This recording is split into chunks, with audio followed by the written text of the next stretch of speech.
Hello everyone, welcome to our channel. In this tutorial I will show you how to check for plagiarism in Grammarly. Alright, so to start off I'm just going to briefly explain to you what a plagiarism is.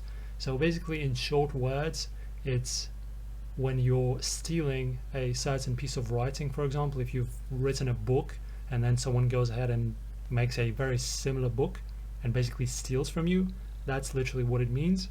So I'm just going to show you the definition from Google. So as you can see at the very top, the university defines plagiarism as follows: presenting work or ideas from another source as your own. Just like I said, you're basically stealing, with or without consent of the original author, by incorporating it into your work without full acknowledgement. The way to do this and to check for plagiarism is you can use Grammarly for that. So let's just type in Grammarly plagiarism. Let's go to the official website, and from here you need to type in any sort of text. For example, I can go to Wikipedia and choose any sort of text.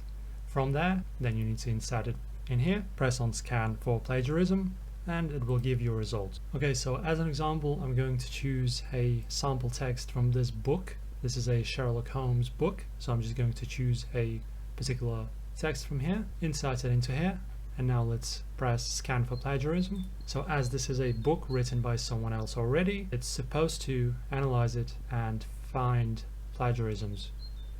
So as you can see, it found significant plagiarism in our text and have also detected 20 writing issues. So as you can see, we have different mistakes here. So plagiarism, significant one, spelling mistakes, consciousness, word choice, grammar, punctuation, and additional writing issues. And this is basically how to use Grammarly for checking for plagiarism. Thank you for watching. Do not forget to press the like button, and I will see you in the next video.